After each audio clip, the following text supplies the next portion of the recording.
Olá, senhoras e senhores, sejam bem-vindos, bem-vindas a mais uma aula aqui no Conceituar Concursos. Vamos avançar no estudo da Lei 14.133 de 2021, que é a Lei de Licitações e Contratos.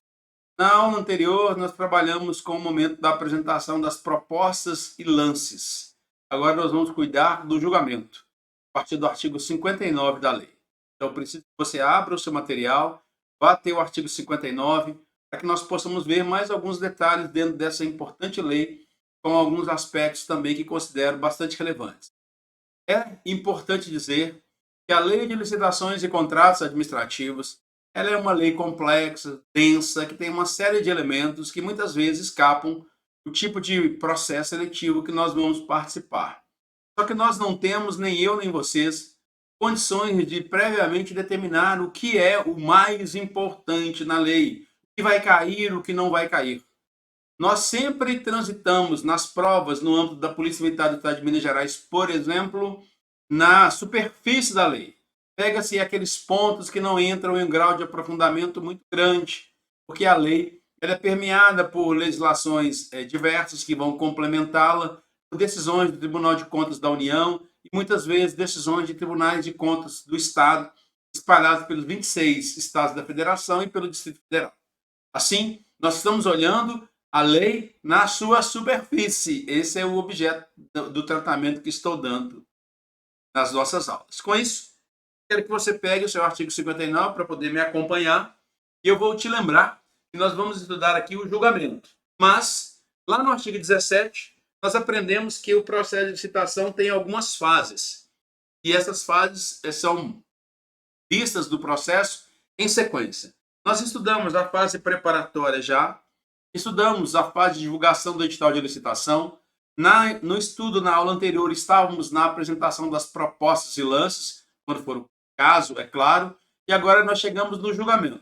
Vamos estudar nessa aula, efetivamente, o julgamento, a habilitação, logo mais para frente. A fase recursal vai ser citada de maneira bastante superficial pela lei, inclusive a sua homologação. Mas o objeto da nossa análise agora é a fase de julgamento dentro do procedimento licitatório.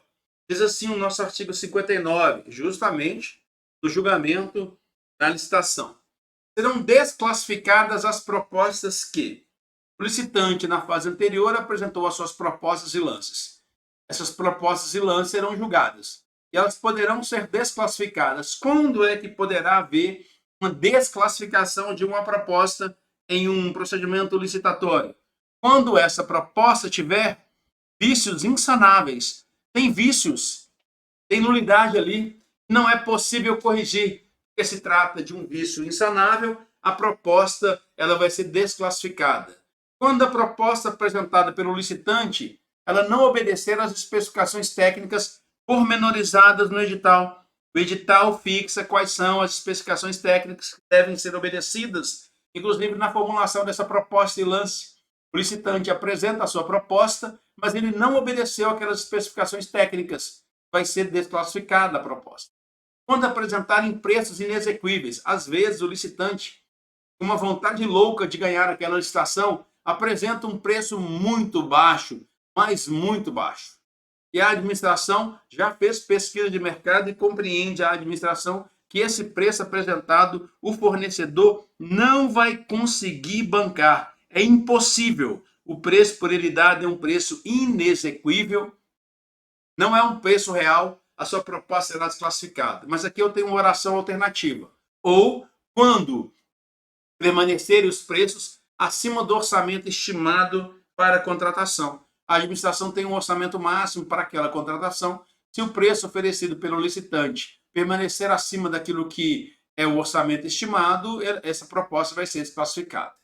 Quando não tiverem sua execuibilidade demonstrada quando exigido pela administração. Observe, às vezes o preço é inexequível, outras vezes, a depender do tipo de objeto a ser contratado, a execuibilidade, a capacidade do licitante executar aquilo que é o objeto da contratação, a administração requer que ele comprove, que ele demonstre que tem condições de executar.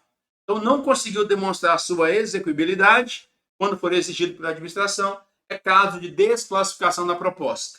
Ou então, quando a proposta apresentar desconformidade com quaisquer outras exigências do edital.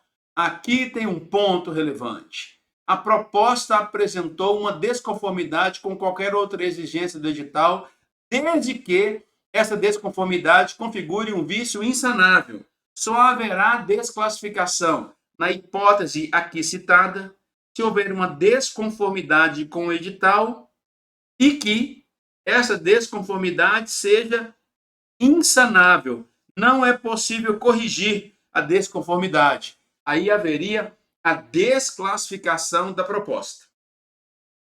A verificação da conformidade das propostas, ela pode ser feita, essa verificação, exclusivamente em relação à proposta mais bem classificada. Vamos ver a conformidade em relação àquela proposta mais bem classificada, que, se verificando a desconformidade, ela é desclassificada. E nós vamos fazer a mesma verificação para o segundo, na ordem de classificação da licitação. Mas, inicialmente, a administração poderá fazê-la apenas, então, somente em relação àquela proposta mais bem classificada. A administração, inclusive, ela poderá realizar diligências para aferir a execuibilidade das propostas ou exigir dos licitantes que ela seja demonstrada, conforme disposto no item 4 do caput desse artigo. Veja, o indivíduo apresentou uma proposta na licitação, uma empresa, por exemplo, a execuibilidade daquela proposta não foi demonstrada. A administração poderá realizar algumas diligências e realizar verificações para confirmar a execuibilidade da proposta, ou exigir que o licitante demonstre, que é o caso do inciso 4 do caput, exigir que o licitante demonstre que é exequível aquilo que ele propôs. Então, a administração tem esses dois caminhos que ela pode percorrer a fim de confirmar essa execuibilidade ou não. No caso de obras e serviços de engenharia e de arquitetura, estamos fazendo uma licitação a fim de se construir determinada obra ou para a contratação de um serviço de engenharia e de arquitetura. Para podermos, no caso de obras e serviços de engenharia e arquitetura, avaliar a execuibilidade da proposta apresentada ou mesmo avaliar um eventual sobrepreço, como é que a administração vai ver se a proposta aqui ela é exequível ou se houve sobrepreço? Serão considerados pela administração o preço global naquela licitação, os quantitativos e os preços unitários tidos como relevantes, observado o critério de aceitabilidade de preços unitário e global a ser fixado no edital, conforme as especificidades do mercado correspondente, mercado de obras, mercado de serviço de engenharia. Então, a administração faz levantamentos sobre preço global e os quantitativos e preços unitários para determinar se a proposta ofertada é exequível ou se está havendo sobrepreço. Verificando a inexequibilidade, essa proposta vai ser desclassificada. No caso de obras e serviços de engenharia, a administração fornece para a gente um parâmetro. Olha só, em uma licitação de obras e serviços de engenharia, a administração faz pesquisa de mercado. E ela já tem ali um orçamento mínimo que ela sabe, olha, eu não consigo executar por menos do que esse valor. Imagine que o licitante vá lá e ofereça um valor, uma proposta percentualmente menor do que aquele mínimo que a administração já orçou. É uma proposta inexequível. Olha um parâmetro bastante interessante. No caso de obras no serviço de engenharia, serão consideradas inexequíveis as propostas cujos valores forem inferiores a 75% do valor orçado pela administração. A administração fez um orçamento de uma licitação e esse orçamento da licitação era, por exemplo, de R$1 milhão em uma licitação de obras e serviço de engenharia. Uma licitação bobinha, né? R$1 milhão. Uma das propostas apresentadas pelo licitante era ali na faixa de 700 mil ou 600 mil reais para executar. A administração olhou para aquilo e disse, não, não pode ser. Porque o orçamento feito pela administração dava um valor muito maior do que esse. Por isso que a contratação estava ali, no máximo, em R$1 milhão. O indivíduo apresentou um valor abaixo de 75%. Deu uma proposta lá de 600 mil reais. A administração vai considerar essa proposta inexequível, porque ela é inferior a 75% do valor que a administração orçou. Essa é uma hipótese objetiva de inexequibilidade, é caso de desclassificação da proposta. Nas contratações de obras e serviços de engenharia, mais uma vez, será exigida uma garantia adicional do licitante vencedor, cuja proposta seja inferior a 80% do valor orçado pela administração. Para que seja inexequível, tem que ser em valor inferior a 75% do que a administração orçou. mas o licitante apresentou um valor inferior a 80% daquele que foi orçado pela administração. Não é inexequível, mas a administração vai exigir desse licitante uma garantia adicional no que se refere à diferença, equivalente à diferença entre esse último e o valor da proposta, sem prejuízo das demais garantias exigíveis de acordo com esta lei. Então, na diferença entre o equivalente do valor da proposta e o valor que o indivíduo apresentou, o valor orçado pela administração, essa diferença ele vai ter que apresentar uma garantia adicional para dizer eu tenho condições de executar o contrato. Porque senão a administração se colocará numa situação de risco, já que o preço é um preço muito mais baixo daquele que foi orçado, embora inexequível, ou melhor, embora exequível, mas está no valor bem mais baixo, é inferior a 85% do valor orçado, mas não é inferior a 75%. É inferior a 85% e maior do que 75%. A administração pede do licitante uma garantia adicional. E quando houver empate entre duas ou mais propostas, serão utilizados os seguintes critérios de desempate nesta ordem. Aqui a administração elencou uma ordem objetiva de desempate. Houve empate entre duas propostas, vamos fazer a chamada disputa final. Hipóteses em que os licitantes empatados, eles poderão apresentar uma nova proposta em ato contínuo à classificação. Então, houve um empate, chama os licitantes, ali no momento da classificação, eles já apresentam uma nova proposta, é a disputa final. Suponhamos que a proposta continue empatada. Nós vamos para a segunda forma de resolução do empate. Avaliação do desempenho contratual prévio dos licitantes. Eles continuaram empatados na disputa final, esse empate não foi resolvido, continuaram com os mesmos valores. A administração vai verificar, então, entre aqueles licitantes, os dois, qual era o desempenho prévio desses indivíduos com a administração. Avaliação de desempenho contratual prévio dos licitantes, para o qual deverão, preferencialmente, ser utilizados registros cadastrais para efeito de atesto do cumprimento das obrigações previstas nessa lei. A administração vai verificar, esses licitantes aqui já prestaram, por exemplo, serviço para a administração? Já. Nos serviços anteriormente prestados, como é que foi o desempenho? Faz uma avaliação meritocrática entre o desempenho contratual prévio. E aquele que tiver o melhor desempenho vai ser o critério para solucionar o empate. Ah, ficou tudo igual, o desempenho está no mesmo nível. Vou para o inciso 3. Desenvolvimento pelo licitante de ações de equidade entre homens e mulheres. Entre esses dois licitantes que estão empatados, que até o momento nós não conseguimos desempatar, a administração vai verificar o desenvolvimento desses licitantes em ações de equidade entre homens e mulheres no ambiente de trabalho, lá naquela empresa, na forma do que for regulamentado. E aquele que tiver ações positivas de equidade melhores, vai resolver o empate. Terá o desempate a seu favor. E o último critério aqui é o desenvolvimento pelo licitante de um programa de compliance, programa de integridade, conforme as orientações dos órgãos de controle. Um desses licitantes que está empatado tem um programa de compliance na sua empresa já instalado, o outro não tem. Esse programa de integridade vai ser um diferencial para o desempate. Então, são as ordens estabelecidas pela lei para eventualmente solucionar problema relacionado com empate em um processo citatório. Ainda dentro da questão do empate para a resolução desse ponto, diz a lei, em igualdade de condições, se não houver desempate, todos os critérios anteriormente observados não foram suficientes para o desempate. Em igualdade de condições, se não houver desempate, será assegurado preferência sucessivamente aos bens e serviços produzidos ou prestados por. Aqui nós temos uma preferência sucessiva.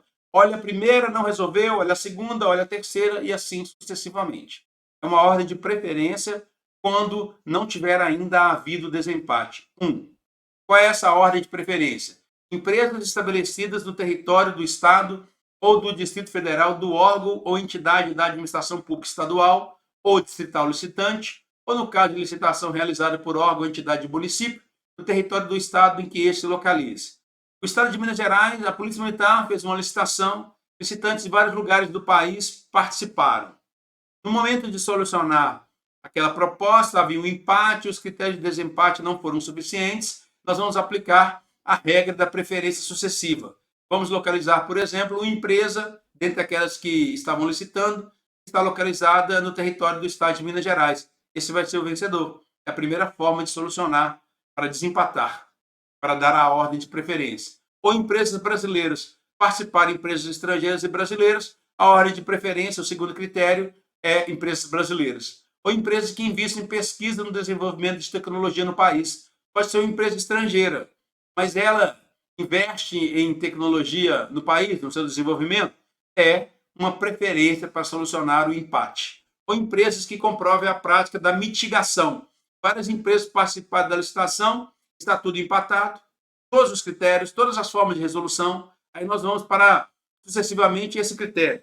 Aquelas empresas que promovem prática de mitigação, temos da Lei 12.187 de 2009. Essa lei institui a Política Nacional sobre Mudança do Clima. E ela vai estabelecer um conceito de mitigação que eu trago aqui. A empresa pode comprovar que pratica a mitigação. São mudanças e substituições tecnológicas no âmbito daquela empresa, por exemplo, que comprovem que ela busca reduzir o uso de recursos e as emissões por unidade de produção, bem como a implementação de medidas que reduzam as emissões de gás de efeito estufa e aumentem os sumidouros. O objetivo aqui é dizer, olha, essa empresa ela pratica ações de mitigação no que se refere ao comprometimento do meio ambiente. Ela vai ter uma regra de preferência em seu favor, em ordem sucessiva, é claro, quando todos os elementos anteriores estiverem no mesmo nível, elas estão todas em igualdade de condições. A mitigação é um elemento que pode ser utilizado. As regras previstas no caput desse artigo, no caput do artigo 60, as regras ali previstas, elas não prejudicarão ao disposto no artigo 44 da Lei Complementar 123. As regras de desempate aqui fixadas não podem prejudicar o disposto na Lei Complementar 123. Essa lei trata do quê? Do Estatuto Nacional da Microempresa e da Empresa de Pequeno Porte. A microempresa, a empresa de pequeno porte, tem uma série de prerrogativas em processos citatórios do Brasil. O artigo 44 diz assim: nas licitações será assegurada como critério de desempate preferência de contratação para as microempresas e empresas de pequeno porte. Então, elas já estão inseridas no critério de desempate, a preferência delas. As regras fixadas aqui no artigo 60 não podem afastar a preferência da microempresa ou da empresa de pequeno porte. É isso que o parágrafo 2º está nos dizendo. Esse critério de preferência precisa ser mantido em se tratando dessas empresas de pequeno porte ou da microempresa. Dentro do julgamento, nós vamos ver. Utilizou-se todos os critérios anteriormente definidos, conseguiu-se, por exemplo, determinar quem era o licitante vencedor. Definido o resultado do julgamento, a administração poderá chamar aquele licitante vencedor e negociar com ele condições mais vantajosas. Primeiro colocado, a administração chama e poderá negociar com ele condições mais vantajosas para a administração. Essa negociação com o primeiro colocado, ela poderá ser feita a negociação com os demais licitantes também, segundo a ordem de classificação inicialmente estabelecida. Mas quando é que a administração poderá fazer uma negociação com os demais licitantes? Ela poderá fazê-lo quando o primeiro colocado, mesmo após a negociação que foi travada com ele for desclassificado em razão de sua proposta permanecer acima do preço máximo definido pela administração. A administração tem um preço máximo, inclusive com dotação orçamentária para aquela licitação. Se é superior ao preço máximo, ela não vai adquirir. Existe um preço máximo que ela pode fazer. Chamou o primeiro colocado, negociou, o preço dele continua acima do máximo definido pela administração, desclassifica o primeiro, vai chamar o segundo e os demais licitantes e vai negociar com eles uma condição mais vantajosa para a administração, para que aquele preço fique dentro daquilo que é o limite da administração. Essa negociação é conduzida por quem? Pelo agente de contratação ou por uma comissão de contratação, que chama o licitante melhor classificado e começa a negociar com ele uma condição mais vantajosa. Depois de concluída a negociação, o resultado é divulgado a todos os licitantes e é anexado aos autos do processo citatório. Então, negociou, estabeleceu o resultado mais vantajoso para a administração, divulga a todos e anexa aos autos do processo citatório. Com isso, dentro do julgamento, nós podemos analisar a seguinte questão. Questão de 2022. Em consonância com a lei de licitações, em que pese o julgamento das licitações, é incorreto afirmar que serão desclassificadas as propostas que, ora, dentro das situações aqui estabelecidas que indicam hipótese de desclassificação de propostas, qual não configura uma hipótese de desclassificação? Se a proposta contiver um vício insanável, essa proposta vai ser desclassificada. Está correto. Se a proposta não obedecer às especificações técnicas pormenorizadas no edital, ela será desclassificada. C. Se a proposta ou as propostas apresentarem preços inexequíveis ou permanecerem acima do orçamento estimado para a contratação, essas propostas serão desclassificadas. Se as propostas não tiverem sua execuibilidade demonstrada quando exigido pela administração, elas serão desclassificadas. E letra E. Quando apresentarem qualquer desconformidade com quaisquer outras exigências fixadas no edital, vírgula, desde que, e aqui está o problema, que essa é incorreta, desde que insanáveis. Se está em desconformidade com qualquer outra exigência do edital, mas se for sanável, o licitante vai ser chamado para corrigir. Agora, se essa desconformidade é um vício insanável, aí ela vai ser desclassificada. Logo, a hipótese que não configura uma situação de desclassificação é a letra E. Se apresentarem qualquer desconformidade com outras exigências do edital, serão desclassificadas? Não. Só serão desclassificadas se aquele vício for um vício insanável, desde que insanável. A letra E é a que nós deveríamos marcar nessa hipótese. Com isso, nós chegamos ao capítulo da habilitação. Falamos do julgamento. Vamos ver como é que se dá dentro do processo citatório a habilitação. Vai do artigo 62 ao 70. A habilitação é a fase da licitação em que se verifica o conjunto de informações e os documentos necessários e suficientes para demonstrar a capacidade do licitante de realizar o objeto da licitação. O conceito ele se adapta perfeitamente ao termo habilitação. Vamos habilitar alguém em uma licitação. Para habilitar, nós vamos ver a documentação necessária e suficiente para demonstrar que aquele licitante tem condições de realizar o objeto da licitação. Como é que essa habilitação é feita? Como é que esse conjunto de documentos e de informações para demonstrar essa capacidade, essa documentação é conferida? Essa habilitação se divide em 4 elementos. E você vai verificar que a habilitação ela tem 4 elementos a serem verificados. Esses elementos são o JUTEF. JUTEF é JUTEF. JUTEF são os elementos que devem ser verificados na licitação. Quais sejam? A sua capacidade jurídica, a sua capacidade técnica, a sua capacidade fiscal, social e trabalhista e a sua capacidade econômico-financeira. São esses elementos que são verificados. JUTEF. Jurídica, técnica, fiscal e econômica. Agora nós vamos ver, a partir desse momento, cada um dos elementos aqui assinalados. Constará do edital de licitação cláusula que exija dos licitantes. Nós vamos ver primeiro, dentro dessa regrinha aqui no artigo 63, que lá no edital nós vamos ter um conjunto de regras. Na fase de habilitação das licitações serão observadas as seguintes disposições. 1. Poderá ser exigida dos licitantes a declaração de que atendem aos requisitos da licitação. Quais requisitos? Os requisitos de natureza jurídica, técnica, fiscal e econômica. Então, lá na licitação, nós podemos exigir do licitante que ele apresente uma declaração de que atende aos requisitos de habilitação.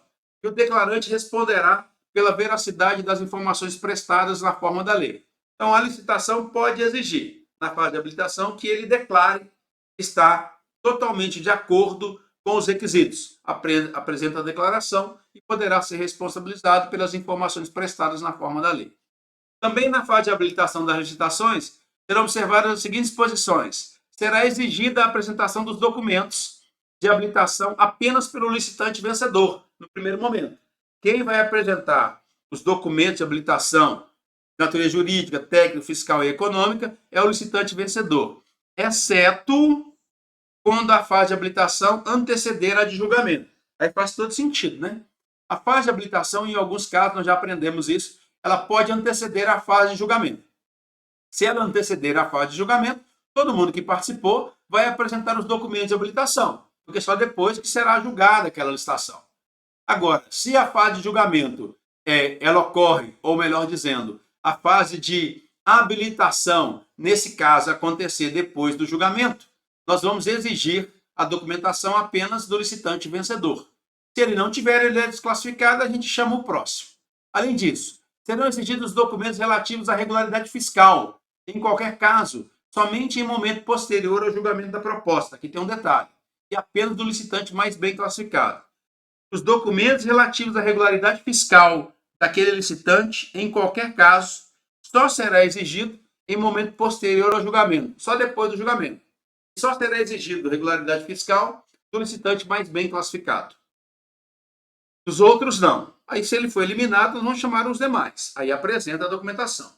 Será exigida do licitante declaração de que cumpre as exigências de reserva de cargos para pessoa com deficiência e para reabilitado da Previdência Social, previstas em lei e em outras normas. Então, tem previsão em legislação de que determinadas empresas tenham lá na sua composição reserva de cargos para pessoa com deficiência ou reabilitado da Previdência Social. Se é uma das empresas que se enquadra nessa hipótese, na licitação será exigida uma declaração de que cumpre esse requisito, sob pena de responsabilização, é claro. Então, lá no edital da licitação, vai constar uma cláusula que exige do licitante, ou que vai exigir de todos os licitantes, sob pena de desclassificação, se não cumprir a disposição da cláusula. É uma cláusula que exige uma declaração de que suas propostas econômicas compreendem a integralidade dos custos para atendimento dos direitos trabalhistas assegurados na Constituição Federal, nas leis trabalhistas, nas normas infralegais, nas convenções coletivas de trabalho e nos termos de ajustamento de conduta vigentes na época da entrega das propostas. Existem licitações que nós teremos uma grande mão de obra envolvida na execução do objeto da contratação. Aí lá no edital vai constar, nessa hipótese, sob pena de desclassificação, uma declaração da empresa dizendo: eu cumpro todas as obrigações trabalhistas, eu cumpro todas as legislações trabalhistas, todas as normas infralegais, no que se refere a esses direitos, todas as convenções de trabalho. Declara. E se depois se comprovar irregularidade, essa empresa será responsabilizada, porque ela apresentou uma declaração dizendo que cumpria essas obrigações integralmente, essas obrigações trabalhistas previstas na Constituição Federal.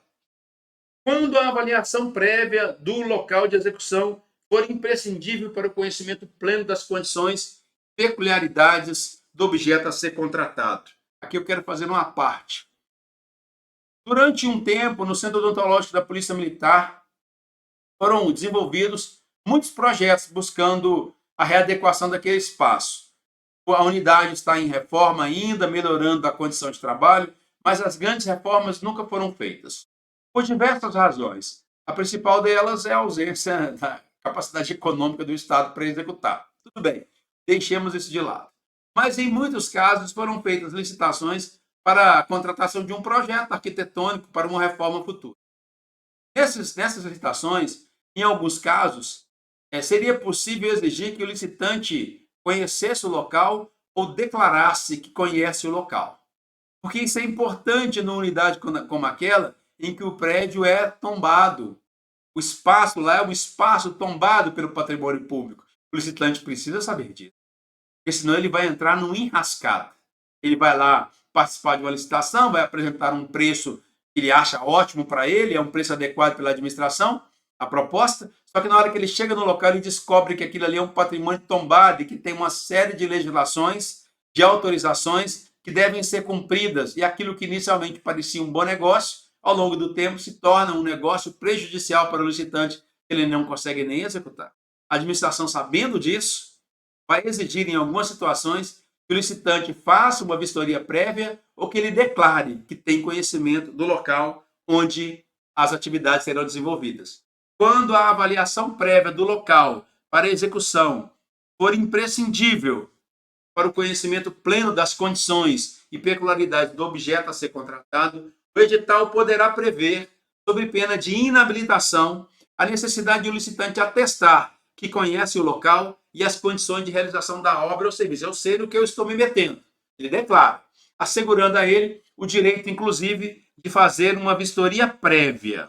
Para fins do disposto do parágrafo 2º, o edital de licitação sempre deverá prever a possibilidade de substituição da vistoria, porque isso aqui é menos oneroso. Olha, a vistoria prévia é possível, mas o edital sempre vai prever assim, poderá ser feita a vistoria, mas essa vistoria pode ser substituída por uma declaração formal, assinada pelo responsável técnico do licitante, dizendo que conhece plenamente as condições, que conhece plenamente as peculiaridades da contratação, logo não precisa da vistoria prévia. O edital vai prever a possibilidade de substituição.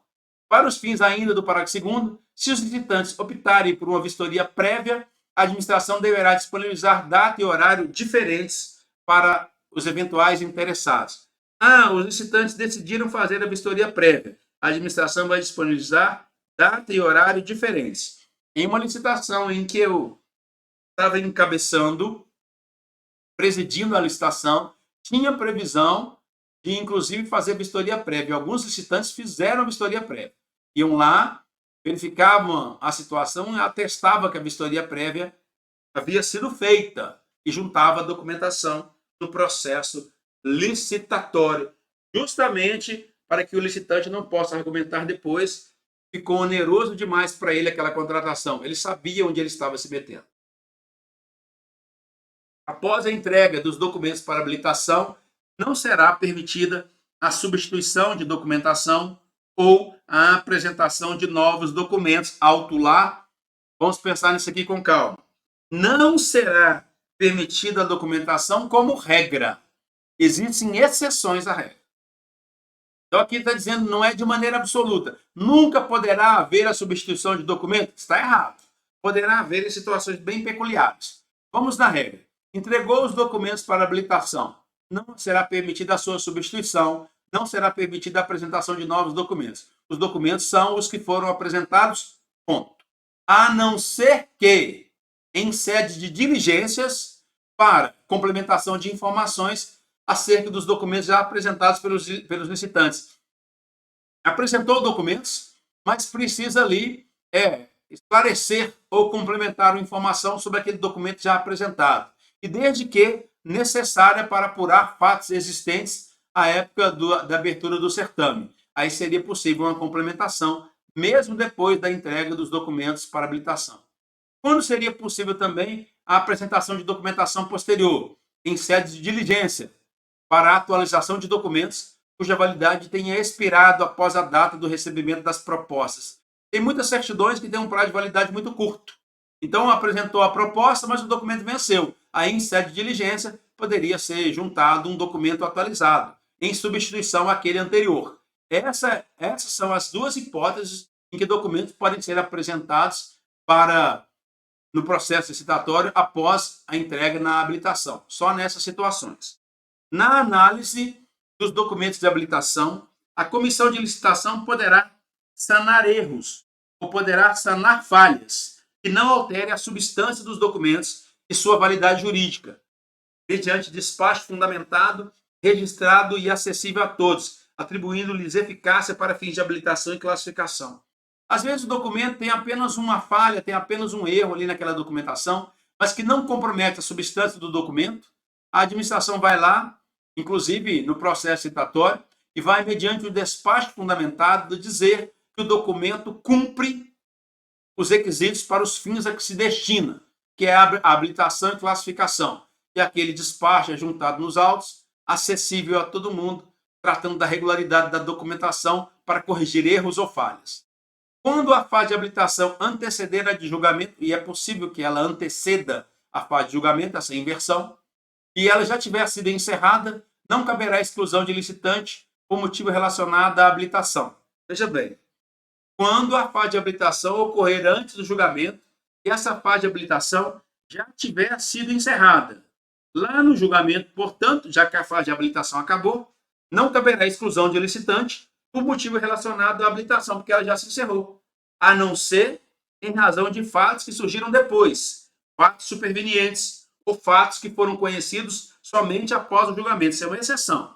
Só poderia caber a exclusão do licitante nessa hipótese se os fatos que geraram inabilitação forem posteriores ou se eles só se tornaram conhecidos posteriormente ao julgamento. Aí poderia haver a exclusão daquele licitante na situação aqui descrita. Ainda dentro da hipótese do nosso artigo 65, eu preciso complementar com a seguinte informação. As condições de habilitação, elas são definidas no edital. É o edital que vai dizer quais são as condições para a licitação. Não é uma lei complementar, não é um decreto, é o edital que fixa as condições de habilitação. As empresas criadas no exercício financeiro da licitação, a empresa foi criada nesse mesmo ano e a licitação é nesse mesmo ano, estou dentro do mesmo exercício financeiro.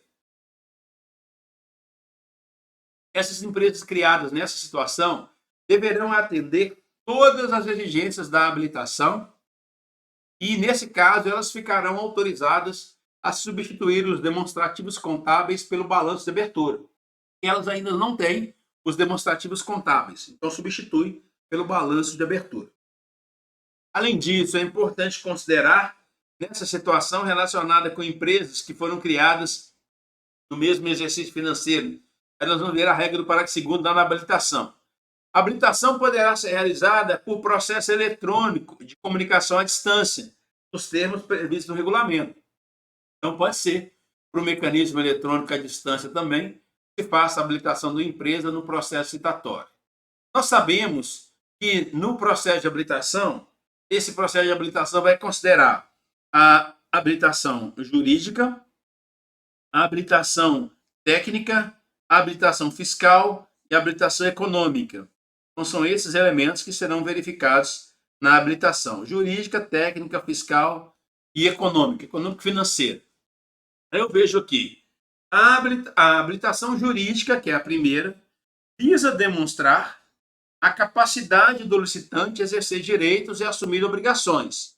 Então, ela tem aqui que comprovar a habilitação jurídica para exercer direitos e assumir obrigações. E a documentação a ser apresentada por ele limita-se à comprovação de existência jurídica da pessoa. Então, vai comprovar ali a sua pessoa jurídica através do cadastro do CNPJ. É essa habilitação jurídica, que a empresa tem condições de exercer direito e assumir obrigações, quando cabível, de autorização para o exercício da atividade a ser contratada, porque existem algumas atividades que precisam de uma comprovação da autorização. Se for necessário, apresenta ali a autorização para o exercício daquela atividade. Mas, em regra, a habilitação jurídica é a comprovação apenas da existência jurídica daquela pessoa. E aí ela já terá cumprido esse elemento. A documentação relativa à qualificação técnico-profissional e técnico-cooperativa será restrita. Vamos pegar aqui. Nós já vimos que o primeiro aspecto é a habilitação jurídica, comprovação da existência jurídica daquela pessoa. Depois nós vamos ver a chamada habilitação técnica. Depois, a habilitação fiscal. Depois, a habilitação econômico-financeira. Ok, do que nós estamos tratando agora? Da habilitação técnica. A documentação relativa à qualificação técnico-profissional, técnico-operacional, será restrita a: como é que eu comprovo a qualificação técnico-profissional e técnico-operacional? Ela é restrita aos seguintes elementos: apresentação de profissional, devidamente registrado no Conselho Profissional competente, pode ser um engenheiro, devidamente registrado no Conselho Regional de Engenharia, por exemplo, e Agrimensura, no CREA, quando for o caso, detentor de atestado de responsabilidade técnica por execução de obra ou serviço de característica semelhante para fim de contratação. Então, diz que o técnico é tal. O técnico apresenta a sua habilitação e o seu registro no conselho correspondente. Além disso, essa documentação ou qualificação técnico-profissional e técnico-operacional vai ser comprovada mediante certidões ou atestados regularmente emitidos pelo Conselho Profissional competente. Outra vez, pode ser o CAU, Conselho de Arquitetura e Urbanismo, pode ser o CREA, por exemplo, certidões ou atestados emitidos por esses conselhos, quando for o caso, que demonstram a capacidade operacional na execução de serviços similares de complexidade tecnológica e operacional equivalente ou superior àquilo que está sendo contratado. bem como os documentos comprobatórios lá do artigo 88 do seu parágrafo 3º, que eu destaco aqui quais são. Em se tratando desse documento, a atuação do contratado no cumprimento das obrigações assumidas será avaliada pelo contratante, que emitirá um documento comprobatório da avaliação realizada, com menção ao seu desempenho na execução contratual, baseado em indicadores objetivamente definidos e aferidos e eventuais penalidades aplicadas, o que constará do registro cadastral em que a inscrição for realizada. Então, essas certidões também podem ser apresentadas através desses documentos comprobatórios do artigo 88, parágrafo 3º. Além disso, a documentação relativa a essa qualificação técnico-profissional e técnico-operacional, ela será restrita à hipótese do inciso 3, indicação do pessoal técnico, das instalações e do aparelhamento adequado e disponíveis para a realização do objeto da licitação. Aquele licitante tem o pessoal técnico qualificado para aquele trabalho? Ela tem as instalações e os aparelhos adequados para aquela atividade? Tem que indicar, bem como da qualificação de cada membro da equipe técnica que será responsabilizada pelos trabalhos. Eu tenho o pessoal técnico e eu tenho as instalações. Indica qual é a qualificação que aquele membro da equipe técnica tem, quem será responsável pelos trabalhos. É assim que se comprova essa qualificação técnico-profissional dentro da habilitação. Temos ainda, dessa perspectiva, mais 3 situações para comprovação da habilitação técnica. Prova do atendimento de requisitos previstos em lei especial, quando for o caso. Ora, se houver uma lei especial com um requisito específico, deve fazer prova que cumpra esse requisito. Registro ou inscrição na entidade profissional competente. No conselho competente daquela categoria, daquela atividade, apresenta o registro, quando for o caso, é claro. Declaração de que o licitante tomou conhecimento de todas as informações e das condições locais para o cumprimento das obrigações do objeto da licitação. Estou ciente das informações, estou ciente de onde será executado o objeto. Apresento uma declaração para cumprir a sua qualificação técnico-profissional ou técnico-operacional. A exigência de atestados será restrita às parcelas de maior relevância do objeto da licitação ou o valor significativo desse mesmo objeto. O que é considerado como parcela de maior relevância? Assim consideradas as parcelas que têm um valor individual igual ou superior a 4% do valor total estimado da contratação. Então, ali vai se pegar a exigência de atestados apenas das parcelas de maior relevância, aquela parcela do objeto da licitação que seja igual ou superior a 4% do valor total estimado. Aí nessa se pede a exigência de atestado. Se a parcela for de valor individual igual, ou melhor dizendo, for de valor individual inferior a 4%, não serão exigidos os atestados. É isso que o parágrafo 1º está nos dizendo nesse ponto específico. E vai complementar da seguinte maneira. Observado o disposto no caput e no parágrafo 1º desse artigo, eu trago aqui o caput, que é a apresentação de profissional devidamente registrado, certidões ou atestados, indicação de pessoal técnico, prova do atendimento dos requisitos previstos em lei especial, registro ou inscrição na entidade profissional competente, ou declaração de que tomou conhecimento de todas as informações. Além disso, a exigência de atestados será restrita àquelas parcelas de maior relevância ou valor significativo. Aí eu volto para o parágrafo 2º. Observar o disposto no caput, que eu acabei de citar, no parágrafo 1º desse artigo, será admitida a exigência de atestados com quantidades mínimas de até 50% das parcelas de que trata o referido parágrafo, vedadas limitações de tempo e locais específicos relativas aos atestados. O que a lei está dizendo no final das contas? Na exigência desses atestados para comprovação de qualificação técnico-profissional, a administração não pode criar óbices de maneira tal que impeça que as pessoas, que os licitantes participem daquele procedimento licitatório. Então, na hora de requerer a apresentação do documento, ali vai estar estabelecido que será admitida a exigência de um atestado de que o licitante, por exemplo, cumpriu quantidades mínimas de até 50% das parcelas de maior relevância. Não precisa ter cumprido 100%. Pelo menos 50% das parcelas de maior relevância em licitações anteriores. Vedados, inclusive, limitações de tempo e de locais específicos relativas aos atestados. Não pode dizer, por exemplo, Eu quero um atestado ou uma certidão do último ano. Não pode haver essa limitação temporal. Eu quero um atestado ou uma comprovação aqui de Minas Gerais. Não, pode ser de outro estado da federação. Não pode haver limitação de tempo nem de local específico relativo aos atestados. Tem que admitir todos os atestados que comprovem essa qualificação técnica profissional, técnica operacional. Diz assim o nosso parágrafo 3º. Salvo na contratação de obras e serviços de engenharia. Na contratação de obras e serviços de engenharia, o que está aqui dito não se aplica. Então, vamos afastar essa hipótese. Salvo na contratação de obras e serviços de engenharia, o que está aqui não vai ser aplicado. Então, deixa a obra e engenharia de lado. Tirando elas, obras e serviços de engenharia, tirando essas hipóteses, as exigências a que se refere os incisos 1 e 2 do caput desse artigo, que é a apresentação de profissional devidamente registrado, por certidões ou atestados regularmente emitidos por conselho profissional. Então, as exigências dessa documentação, a critério da administração, poderá ser substituída por outra prova, que não seriam a apresentação do profissional ou das certidões. Outra prova de que o profissional ou a empresa possui conhecimento técnico e experiência prática na execução do serviço de características semelhantes, hipótese em que as provas alternativas aceitáveis deverão ser previstas em regulamento. E às vezes a empresa não consegue fazer a apresentação do profissional registrado no conselho competente, ou ela não tem as certidões ou atestados. Aí poderá ser feito por outro meio probatório. E esse outro meio probatório, que é uma prova alternativa dessa qualificação, vai ser descrita lá no regulamento de quais são os meios alternativos.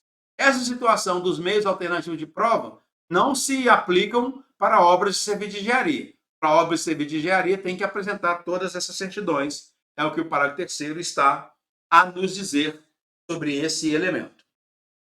Complemento a informação com a regra do parágrafo 4º. Serão aceitos atestados ou outros documentos hábeis, emitidos inclusive por entidades estrangeiras, quando, é claro, acompanhados de tradução para o português. Pode ser um atestado ou documento emitido por empresa estrangeira? Pode, quando tiver acompanhado por tradução para o português, salvo se comprovada a inidoneidade da entidade emissora. Se a entidade que emitiu esse atestado ou esse documento não é uma entidade idônea, ela é inidônea, claro que eu não vou receber. Porque tem entidades aí que saem atestando tudo e qualquer coisa, mas são entidades sem credibilidade, entidades inidôneas. Nesse caso, não será aceito o atestado, porque a empresa que atestou não tem credibilidade. Essa é a única exceção. Se a empresa que atestou tiver credibilidade, for uma empresa idônea, aí serão aceitos esses atestados, inclusive de empresas estrangeiras, para fazer a prova da qualificação técnico profissional e técnico operacional, inclusive. Em se tratando de serviços contínuos, aquele serviço sem interrupção, né? O edital poderá exigir uma certidão ou atestado que demonstre que o licitante tenha executado serviços similares ao objeto da licitação. Pensa aí, manutenção e serviço de limpeza, por exemplo, realizar higienização e limpeza. Serviços contínuos. O edital pode exigir a certidão ou atestado que demonstre que o licitante tenha executado serviços similares ao objeto da licitação, em períodos sucessivos ou não. Pode ser, era um período prolongado, sem interrupção, ou períodos com interrupção. Em períodos sucessivos ou não, por um prazo mínimo, que não poderá ser superior a 3 anos. Então, a administração vai pegar aí essa comprovação, essa certidão ou atestado, por um prazo mínimo, que não pode ser superior a 3 anos, para comprovar que essa empresa prestou esses serviços em outros locais, serviços similares, que ela tem essa qualificação técnica adequada. Os profissionais indicados pelo licitante na forma dos incisos 1 e 3 do caput desse artigo. Vamos ver quais são essas hipóteses. Lá no inciso 1 diz assim: apresentação do profissional devidamente registrado ou indicação de pessoal técnico das instalações e do aparelhamento adequado e disponível. Então vamos lá. Os profissionais indicados pelo licitante na forma do inciso 1, apresentação de profissional ou de pessoal técnico, que é a do inciso 2, desse artigo, esses profissionais deverão participar da obra ou serviço objeto da licitação. Se o licitante indicou determinado profissional ou determinado corpo técnico, esses profissionais deverão participar da obra ou serviços objeto da licitação. Mas vai ser admitida a substituição desses profissionais por um outro profissional de experiência equivalente ou superior, desde que seja aprovada pela administração. Então, a priori, aquele profissional técnico indicado, aquele pessoal técnico indicado, eles devem participar daquela obra, daquele serviço. É possível substituí-los? É, por um profissional com a mesma experiência ou experiência superior, desde que a administração aprove essa substituição. Aí ela poderia ser feita. Sociedades empresárias estrangeiras atenderão à exigência prevista no inciso 5 do caput desse artigo, que eu trago para cá. Uma sociedade empresária estrangeira, ela deve atender à exigência do inciso 5 do caput desse artigo por meio da apresentação, no momento da assinatura do contrato, da solicitação de registro perante a entidade profissional competente do Brasil. O que o inciso 5 diz? Que essa empresa ou esse profissional deve ter registro ou inscrição na entidade profissional brasileira competente ou na entidade profissional competente. Suponhamos que seja um profissional de engenharia, tem que estar registrado no CREA, no Conselho Regional de Engenharia e Agrimensura. É uma sociedade estrangeira, ela tem que atender essa regra. Nesse caso, no momento da assinatura do contrato, essa empresa tem que apresentar a comprovação da solicitação de registro perante a entidade profissional competente no Brasil.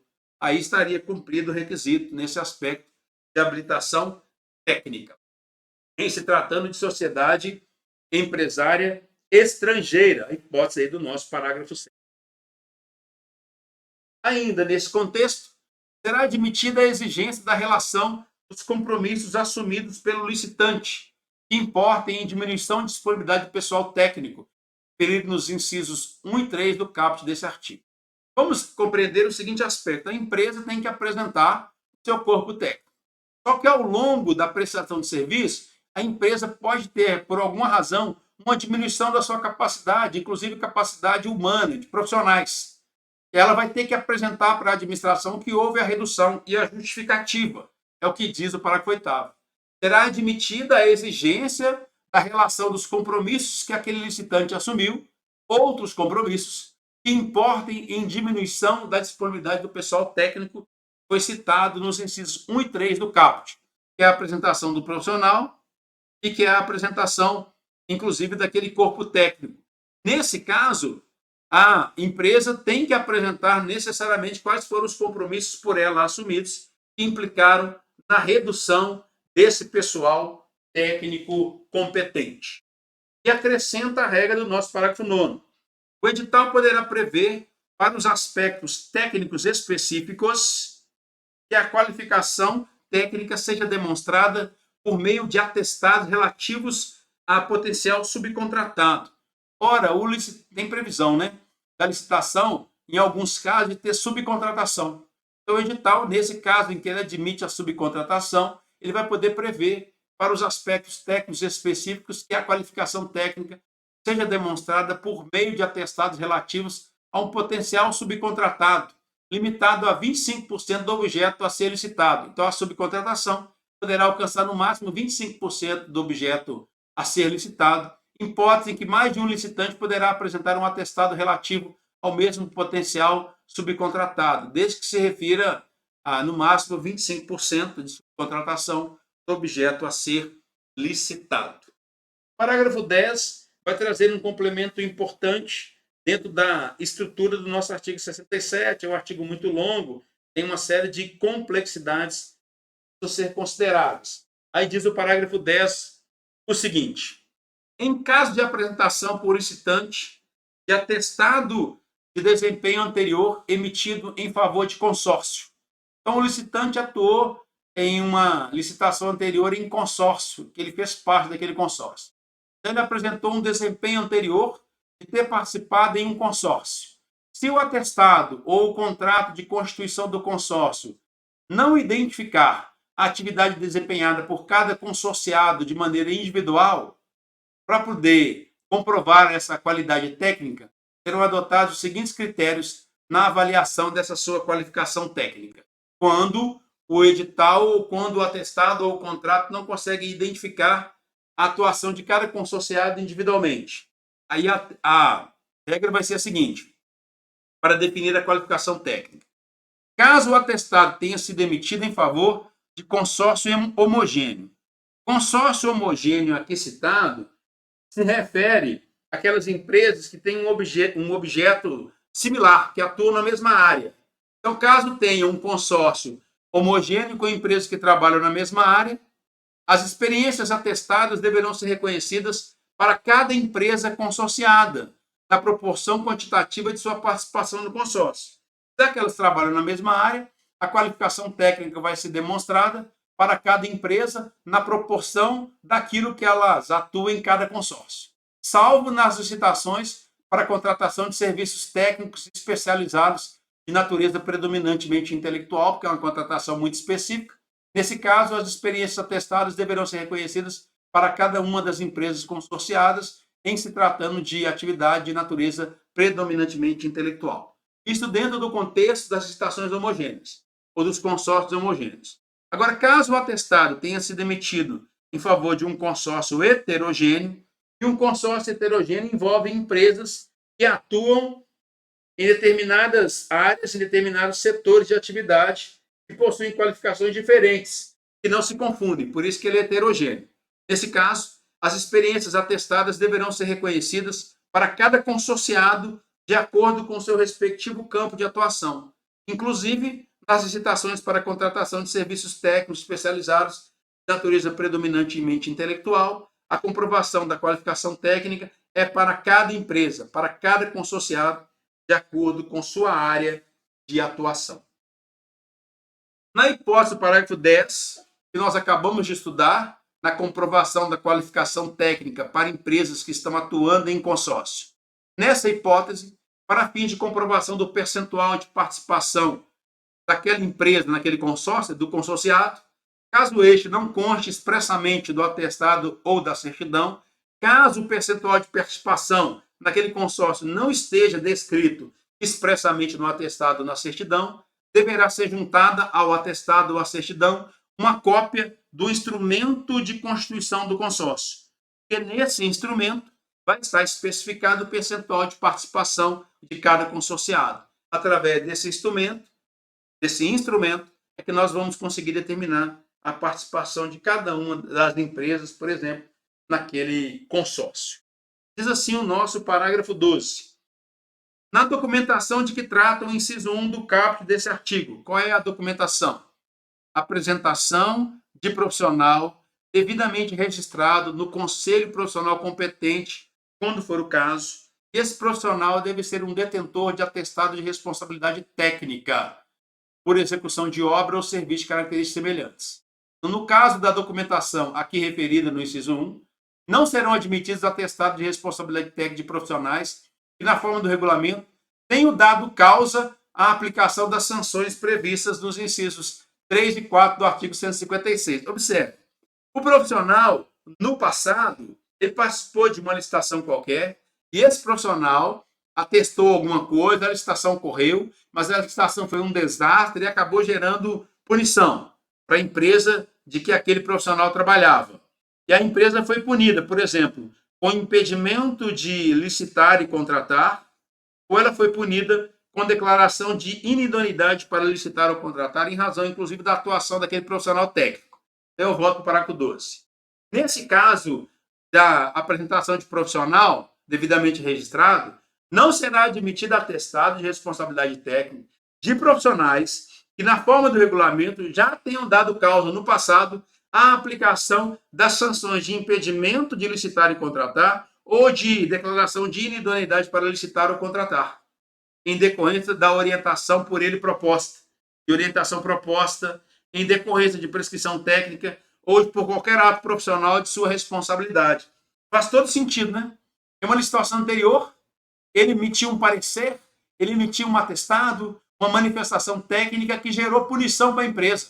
Esse profissional não pode vir aqui no futuro e apresentar em uma nova licitação um atestado ou uma declaração técnica, não, porque ele foi o causador no passado de responsabilização. Ele não é um profissional tão habilitado assim. É disso que se trata as regras do nosso parágrafo 12. E aí nós tivemos a oportunidade de ver a questão inicial da habilitação com seus detalhes complementares. Temos que lembrar sempre que a habilitação ela vai se subdividir em uma habilitação jurídica e uma habilitação técnica. Essas duas nós acabamos de ver, a jurídica e a técnica. Mas também tem a habilitação fiscal e tem a habilitação econômica. O que nós vamos ver agora é a habilitação fiscal. As habilitações fiscal, social e trabalhista, porque a habilitação fiscal vai envolver tudo isso, né? A fiscal, social e trabalhista, elas serão aferidas mediante a verificação dos seguintes requisitos. Como é que o licitante demonstra a habilitação fiscal, social e trabalhista? Quais são os requisitos? Se é uma pessoa física, a inscrição no CPF, no cadastro de pessoa física. Se é uma pessoa jurídica, a inscrição no CNPJ. É um dos requisitos para a comprovação da habilitação fiscal, social e trabalhista. A inscrição no cadastro de contribuinte estadual e ou municipal, se houver, relativo ao domicílio sede do licitante, pertinente a seu ramo de atividade, compatível com o objeto contratual. Atua em determinada área, vai estar inscrito no cadastro de contribuinte estadual ou municipal na sua área de atuação. Apresenta-se comprovante. A regularidade perante a Fazenda Federal, estadual, municipal, do domicílio ou sede do licitante ou outro equivalente da forma da lei. Está em dia com as suas obrigações fiscais perante a Fazenda Federal? Comprova, através de declaração. Com a Fazenda Estadual? Comprova. Com a Fazenda Municipal? Comprova, apresenta as declarações. Deve estar também regular. Então tem que comprovar a regularidade relativa à Seguridade Social e ao FGTS, recolhimentos ao INSS e ao FGTS, que demonstre o cumprimento dos encargos sociais. Apresenta declaração de cumprimento dessas obrigações sociais. Regularidade perante a Justiça do Trabalho, que não tem dependência com a Justiça do Trabalho. E o cumprimento do disposto no inciso 33 do artigo 7º da Constituição. Vai apresentar uma declaração dizendo que não tem contratação de menores de 18 anos, por exemplo, menor de 16, que é o que diz a Constituição. Proibição de trabalho noturno, perigoso ou insalubre a menor de 18, de qualquer trabalho a menor de 16 anos, salvo na condição de aprendiz a partir de 14.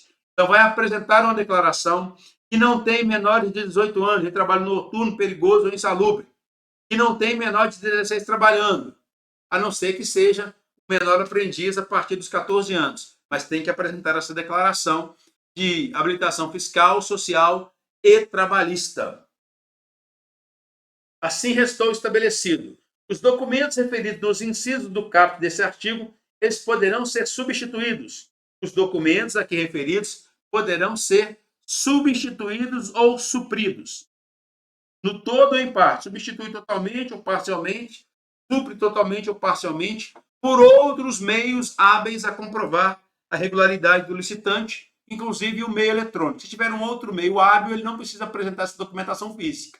Utilizar um outro meio eletrônico apto a comprovar. A comprovação de atendimento disposto nos incisos 3, 4 e 5. Incisos 3, regularidade perante a Fazenda Federal, regularidade junto ao INSS e FGTS, e 5, regularidade junto à Justiça do Trabalho. A comprovação nessas hipóteses deverá ser feita na forma da legislação específica. Apresenta a comprovação para efeito de habilitação fiscal, social e trabalhista.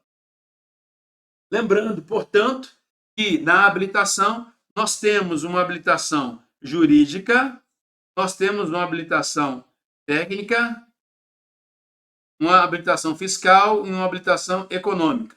JUTEF, né? Agora nós vamos ver a habilitação econômico-financeira, essa última habilitação, econômico-financeira. A habilitação econômico-financeira visa a demonstrar a aptidão econômica do licitante para cumprir as obrigações decorrentes do futuro contrato. Tem condições econômicas e financeiras de executar aquilo que é o objeto da licitação, caso seja vencedor? Essa é uma pergunta que deve ser feita da licitação. Como é que o licitante deve comprovar isso? Se comprova de forma objetiva, por coeficientes e índices econômicos previstos no edital, devidamente justificados do processo citatório. Será restrita a apresentação da seguinte documentação para comprovar a saúde daquela empresa, por exemplo. Seu balanço patrimonial, demonstração de resultado do exercício e demais demonstrações contábeis dos 2 últimos exercícios sociais, para comprovar a saúde econômica e financeira do licitante. Ou então, certidão Negativa de feito sobre falência, expedido pelo distribuidor da sede do licitante. Apresenta também essa documentação dizendo que não tem processo de falência em andamento em relação àquele licitante. E aí ele estará comprovando a sua habilitação econômico-financeira. Isso deve ser feito de maneira objetiva através de coeficientes. A critério da administração, poderá ser exigida declaração assinada por profissional habilitado da área contábil, um contador, que ateste o atendimento pelo licitante dos índices econômicos previstos no edital. Então, o contador vai lá, emite uma certidão, a critério da administração, é claro, dizendo que aquela empresa atende aqueles requisitos no que se refere a índices econômicos previstos no edital. Para o atendimento do disposto no caput da habilitação econômico-financeira, é vedada a exigência de valores mínimos de faturamento anterior e de índice de rentabilidade ou lucratividade. Isso é vedado. Valores mínimos de faturamento anterior ou índice de rentabilidade ou lucratividade daquela empresa não pode ser exigido no edital. Não se pode criar óbices, dificuldades, impedimentos no processo citatório com exigências para além do necessário na garantia da execução do objeto da licitação. Ainda dentro desse tema, nós temos a seguinte previsão no nosso parágrafo terceiro. É admitida a exigência da relação dos compromissos assumidos pelo licitante que importem em diminuição de sua capacidade econômico-financeira, excluídas, é claro, parcelas já executadas de contratos firmados. Então, a administração pode, em algumas situações, exigir a relação de compromissos assumidos pelo licitante que demonstrem que importem, né, a diminuição de sua capacidade econômica e financeira. Ele tem que apresentar quais compromissos assumidos foram esses, excluídos as parcelas do contrato que já foram firmados. A administração, nas compras para entrega futura e na execução de obras e serviços, poderá estabelecer no edital a exigência de capital mínimo de patrimônio. Veja, nas compras para entregas futuras e na execução de obras e serviços, a administração poderá estabelecer no edital a exigência de capital mínimo naquela empresa, naquele licitante, ou de patrimônio líquido mínimo, equivalente a 10% do valor estimado da contratação. Olha, você tem que ter um patrimônio aí mínimo pelo menos de 10% da contratação. Lá no edital, ou de um capital mínimo, que é a garantia mínima, que essa empresa tem saúde econômica e financeira para executar o objeto da contratação. É proibida, é vedada a exigência de índices e valores que não são usualmente adotados para poder avaliar a situação econômica financeira, suficiente para o cumprimento das obrigações decorrentes da licitação. A administração não pode ser inventiva, não. Vou pedir aqui uma outra documentação, vou utilizar um outro índice, um outro valor que normalmente não é utilizado. Isso é proibido. Tem que utilizar índices que todo mundo conhece, que são normalmente utilizados para avaliação da situação econômica e financeira do licitante e que são suficientes para comprovar que ele tem condições de cumprir o objeto da licitação. Os documentos referidos no inciso 1 do caput desse artigo. Que documentos são esses que estão referidos no inciso 1 do caput desse artigo? O balanço patrimonial, demonstração de resultado do exercício e demais demonstrações contábeis dos últimos 2 exercícios sociais. Esses documentos limitar-se-ão ao último exercício no caso de a pessoa jurídica ter sido constituída há menos de 2 anos. A pessoa jurídica é muito nova, então vai exigir a comprovação, nesse caso, apenas do último ano. Se ela foi constituída há menos de 2 anos, do último exercício. Só uma ressalva sobre esse aspecto de comprovação da habilitação econômico-financeira. Aí nós chegamos na previsão do nosso artigo 70, e logo em seguida faremos um exercício para que você possa ver que não é tão teórico como pode parecer. Eu estou falando aqui, fico com o meu coração ansioso, pensando no meu colega e na minha colega assistindo, dizendo, meu Deus, é informação demais, é mesmo, mas nós estamos trabalhando com a borda. Você vai ver como é que isso aparece na prova. E aí o seu coração, assim como o meu, vai se acalmar logo em seguida. A documentação referida nesse capítulo pode ser apresentada em original, primeira hipótese, por cópia ou por qualquer outro meio expressamente admitido pela administração. Então, pode apresentar o original, pode apresentar cópia ou qualquer outro meio que a administração indica como adequado. Essa documentação também poderá ser substituída por um registro cadastral emitido por um órgão ou entidade pública, desde que isso esteja previsto no edital e o registro tenha sido feito em obediência ao disposto em lei. Aí pode substituir por um registro cadastral. A documentação também referida pode ser dispensada, total ou parcialmente, naquelas licitações para contratação de entrega imediata. Eu não preciso nem de tanta garantia. Vai entregar imediatamente. Também pode ser dispensada nas contratações em valores inferiores a 1/4 do limite para dispensa de licitação. A gente vai estudar isso posteriormente, para compras em geral. E nas contratações de produto para pesquisa e desenvolvimento até o valor de R$300 mil. Esse valor foi atualizado. Atualmente é de R$359.436. E aí poderia a documentação ser dispensada no caso das contratações de produto para pesquisa e desenvolvimento até esse valor de R$359 mil. E aí na lei está escrito 300 mil, porque é um decreto que atualiza. As empresas estrangeiras que não funcionem no país deverão apresentar documentos equivalentes na forma do regulamento emitido pelo Poder Executivo.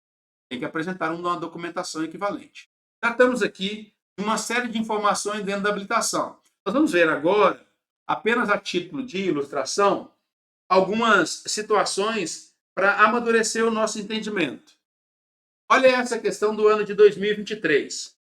A habilitação é a fase da licitação em que se verifica o conjunto de informações e documentos necessários e suficientes para demonstrar a capacidade do licitante de realizar o objeto da licitação, dividindo-se em uma habilitação jurídica, JUTEF, uma habilitação técnica, uma habilitação fiscal e uma habilitação econômica. Jurídica, técnica, e técnica vai englobar, fiscal vai englobar fiscal, social e trabalhista e econômico-financeiro. Então vamos ver aqui. Dividindo-se em letra D, documental? Não, documental não existe. É JUTEF, não tem documental não. Documental não existe. Intelectual não existe. Letra A. Jurídica, técnica, fiscal, social e trabalhista, econômico-financeiro. São as formas em que esse indivíduo vai comprovar a sua habilitação. Divide-se nessas 4 hipóteses de comprovação na sua habilitação. Ok. Aí nós vamos para uma outra questão do ano de 2022. A habilitação é a fase da licitação em que se verifica o conjunto de informações e documentos necessários e suficientes para demonstrar a capacidade do licitante de realizar o objeto da licitação, dividindo-se em, exceto, JUTEF, jurídica, técnica, fiscal e econômico-financeira. Fiscal, social e trabalhista e econômico-financeira. Exceto, jurídica é uma forma de comprovação da habilitação. Técnica também, fiscal, social e trabalhista também, econômico e financeiro. Assistencial não existe. A letra A é a resposta correta nessa questão. Veja que, em geral, concursos disparados pelo Brasil inteiro, isso é de Santa Catarina, está trabalhando com a superfície da lei, buscando aquelas questões que não geram uma dificuldade maior. Olhe para essa aqui, tem uma série de previsões que podem parecer, no primeiro momento, complexas. Aí, quando você vai analisar, a questão é mais fácil do que parece. Observe comigo. A habilitação é a fase da licitação em que se verifica o conjunto de informações e documentos necessários e suficientes para demonstrar a capacidade do licitante de realizar o objeto da licitação. Sobre esse tema, e em consonância com o disposto na Lei 14.133, é correto afirmar que as condições de habilitação serão definidas em lei complementar? Não. As condições de habilitação serão definidas no edital. Vamos para a assertiva B.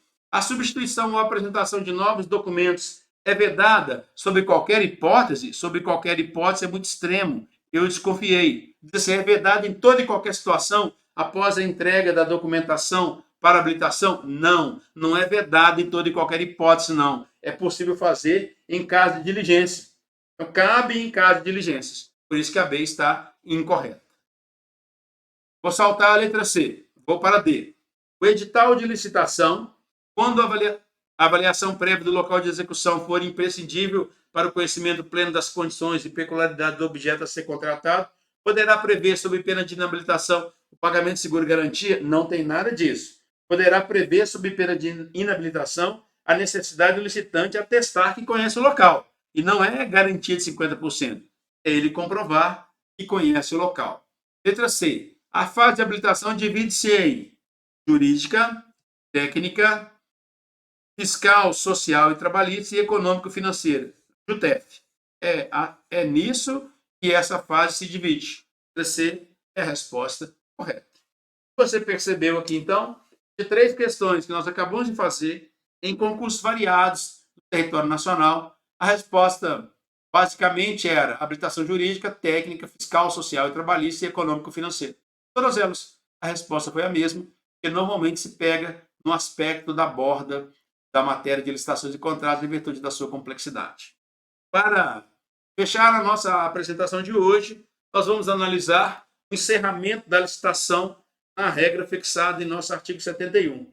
Como é que esse encerramento se dá?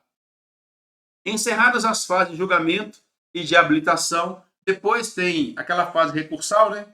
E exauridos os recursos administrativos, julgados todos os recursos administrativos, também se esgotou a fase recursal, o processo citatório será encaminhado à autoridade superior.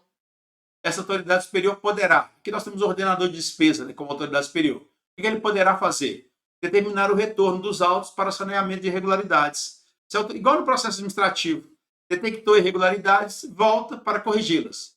Pode a autoridade competente revogar a licitação por motivo de conveniência e oportunidade. Pode sim. Aí você vai pegar essa revogação e vai olhar aqui no parágrafo 2º. O motivo determinante para a revogação do processo citatório deverá ser resultante de fato superveniente, devidamente comprovado. É um fato que apareceu depois. Então, a autoridade vai revogar a licitação por motivo de conveniência ou oportunidade, decorrente de um fato que surgiu posteriormente àquela licitação, devidamente comprovado. Então, a autoridade revoga a licitação. Poderá também proceder à anulação da licitação. Essa anulação poderá ocorrer de ofício ou mediante provocação de terceiros, sempre que presente um vício, sempre que presente uma nulidade insanável. Onde está isso? Parágrafo 1º. Ao pronunciar a nulidade, que é aquele vício insanável, a autoridade indicará expressamente os atos com vícios insanáveis. Quais são os atos que têm esses vícios? Tornando sem efeito todos os atos subsequentes que deles dependam, e dará, inclusive, ensejo à apuração da responsabilidade daqueles que deram causa a essa nulidade. Aí a autoridade vai proceder à anulação da licitação. Pode ser de ofício ou mediante provocação, sempre que houver um vício insanável. Não tem vício nenhum, não tem necessidade de saneamento de nenhum fato. Não é o caso de revogação. A autoridade vai adjudicar o objeto e homologar a licitação. Adjudicar é simplesmente atribuir ao vencedor o objeto da licitação. Vai e homologa,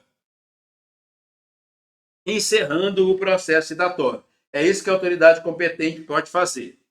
Além disso, nos casos de anulação e revogação, decidiu anular ou revogar, deverá ser assegurada prévia manifestação dos interessados. Isso aqui é importante. Decidiu anular ou revogar, previamente tem que colher a manifestação dos interessados, porque a licitação interessa a todo mundo que dela participou. O disposto nesse artigo será aplicado no que couber à contratação direta e aos procedimentos auxiliares da licitação. A contratação direta nós vamos ver na nossa próxima aula. As hipóteses também de inexigibilidade e dispensa de licitação. Os temas aqui tratados no que se refere ao encerramento são aplicáveis no que couber à contratação direta e aos procedimentos auxiliares de licitação. Para ver se entendemos bem esse aspecto, vamos responder uma questão sobre esse tema. Temos a questão do ano de 2023. Assim está estabelecido. A respeito do encerramento da licitação, nos termos estabelecidos na Lei 14.133, julgue os itens a seguir. 1. É possível a revogação da licitação por motivo de conveniência e oportunidade? Sim, é possível. Desde que resultantes de um fato que veio depois, um fato superveniente devidamente comprovado. A assertiva 1 é claramente verdadeira, nós acabamos de ver. Então diz assim, letra B, apenas o item 2 está correto? Não, o item 1 está correto. Então eu consegui eliminar aqui a B. Vamos na C. Apenas os itens 1 e 3 estão certos? Pode ser. Vou na D. Apenas os itens 2 e 3 estão certos? Não, o 1 está certo. Eu elimino também a assertiva D. Vou verificar agora a segunda assertiva. Diz assim, para anulação de licitação quando presente ilegalidade insanável. Dispensa-se a prévia manifestação dos interessados. Errado. Para anulação da licitação, quando presente ilegalidade insanável, não é dispensada a prévia manifestação dos interessados. Ela é necessária. Então, a 2 é uma assertiva claramente falsa, porque a manifestação prévia dos interessados é necessária. Nesse sentido, vai estabelecer assim, todos os itens estão corretos? Estão certos? Não, o 2 é um item falso. Vou analisar agora o terceiro item. A anulação da licitação pode ser promovida de ofício pela administração pública? Pode. Mas ela pode também ser um pedido de terceiros. Mas a anulação não está condicionada à provocação de terceiro. Não está. Pode ser de ofício ou pode ser por provocação de terceiro. Agora, não há um condicionamento à provocação de terceiro, já que a administração pode fazê-lo por ato próprio, já que ela pode fazê-lo de ofício. A 3 é verdadeira. Apenas a 1 está certo? Não. Apenas os itens 1 e 3 são verdadeiros. Nesse caso, era a assertiva C, que deveria ser marcada pelos candidatos.